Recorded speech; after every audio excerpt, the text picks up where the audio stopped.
LoreWarrior Online, BTZ-3F, Blitzkrieg. Overview. After 5 years of relative peace, clan forces forged deep into the Lyran Alliance in 3058, ending their bloody campaign on Coventry. The Coventry Metalworks facility was a prime target, and though the bulk of the fighting took place more than a kilometre away from the plant, the factory suffered significant collateral damage. Combined with the loss of nearly all of its defending mech force, the damage meant that the CWN faced a long period of rebuilding. One of Coventry Metalworks' primary products had been the Hollander, a mech disliked by many members of the Lyran Alliance armed forces. Critics cited its lack of secondary weapons, its poor speed, its light armour and inherent instability as weaknesses that, though minor when considered individually, combined to make the Hollander ineffective when facing clan forces head-on. The critics were vindicated by the weak performance of the Hollanders defending the plant against Jade Falcon attackers during the Battle of Coventry. Salvage claimed from that battle provided the spark for a new design based on the Hollander. Among the salvage pulled from wrecked clan mechs were a number of intact clan autocannons, including the Ultra 20 class weapon in perfect condition. This rare item, combined with recent technological exchanges with the Free Worlds League, allowed scientists at Defiance Industries to develop a working Ultra 20 autocannon for full-scale production. First used on the upgraded Demolisher heavy tank, the weapon would soon see use in a radical new battle mech, the Blitzkrieg. Capabilities. The BTZ-3F Blitzkrieg addresses almost every pilot complaint about the Hollander.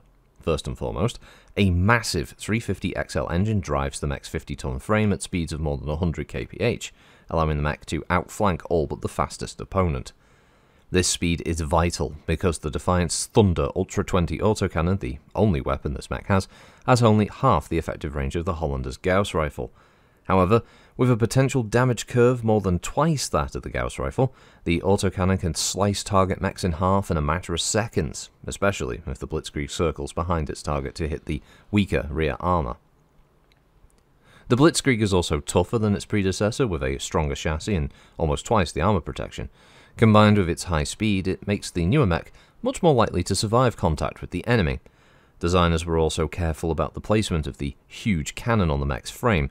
By placing counterweights and ammo feeds to the right of the weapon, designers ensured proper balance on uneven terrain.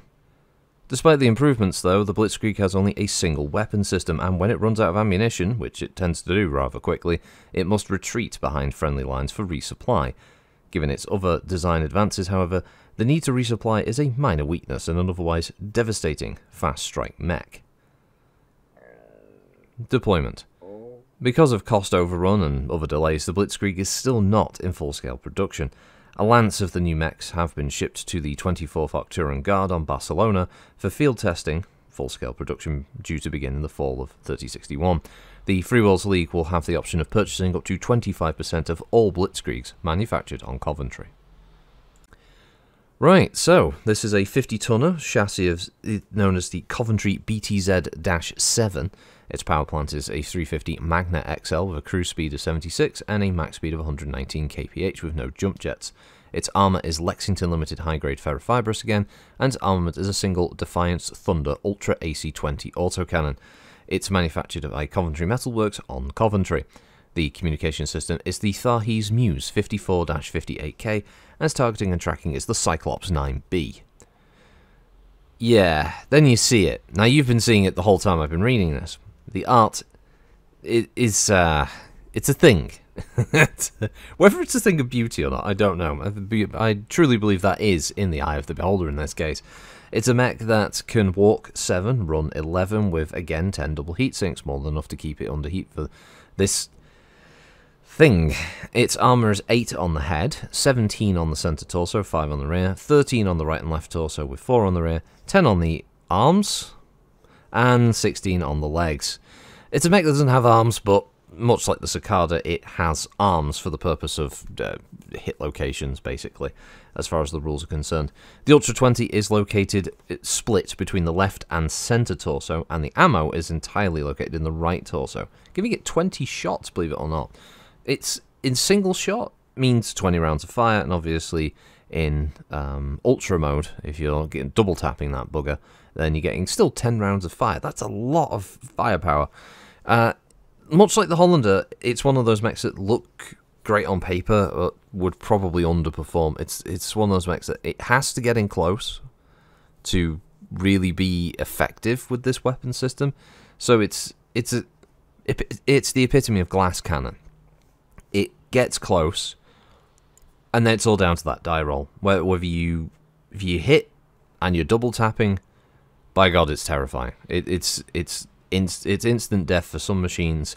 It's a limb blown off for another machine. It's internal damage regardless on a lot of enemies. You know, whatever you're rolling it on, this hurts. Downside is, if you miss that shot, everybody in their right mind is going to focus everything on trying to hit in return. And going internal on this thing is definitely going to be bad. The right torso being obviously the primary area to hit, because being able to blow up the ammunition in the mech will just instantly destroy it. And yeah, it's also the fact that it's got an XL engine, of course, so side torso hits are also going to be very, very premium to destroy that engine in the vehicle. Looks wise, it's not going to win any prizes, I think, compared to I guess what would be its progenitor, I don't know, or its predecessor, the Hollander. I think the Hollander looks a lot cooler than this machine. This looks a bit dumpy. It's, again, they're going for something a bit different at least. But I mean, it even looks like it has a little tail. Look at it, a little aerial tail sticking out of its butt there at the back. I'm assuming the cannon, as far if you're running quirks, I'm assuming this would have a quirk where that cannon can at least rotate in whatever direction it needs to fire, which does give it a little bit more flexibility on its choice of target, so you can run straight ahead but have the gunfire behind you if you're playing with that. Otherwise, yeah, you're gonna obviously have to get within forward facing of a target, but there seems to be the potential for that to happen, so there's a little bit more flexibility available to you there. It's definitely one that I would put on the table, and I wouldn't really tell anybody what it was, and just let that sort of be a kind of almost like a tabletop jump scare for somebody who's like, okay, and yeah, it's gonna fire its Ultra AC-20, and then so he'd be like, what the fuck? I imagine I could use this against, say, like Varak, for instance. He wouldn't know what the hell it was until it came, you know, sidling up toward him, and then they'd be like, what's that got on it? I can imagine being absolutely terrified. And just double tapping it and seeing what happens. Oh, sorry, I had to drink some of that. I know it's bad. It's bad for recording. I'm sorry. I'm highly unprofessional. The person who doesn't ask for money from anybody. Oh, this is filthy. Why don't I put more effort in that? I'm sorry. Okay. There's not much else to say about the Blitzkrieg. It's very, very deadly.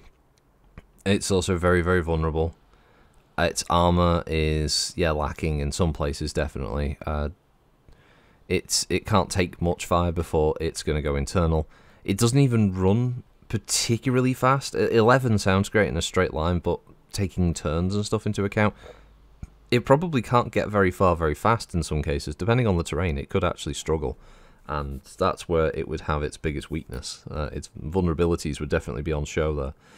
But as something that would, well, living up to its name, if it was to literally just blitzkrieg lightning warfare, running straight at a target and firing its weapon at the end of that run, yeah, there's a really good chance that it could cause a very early kill, which is great.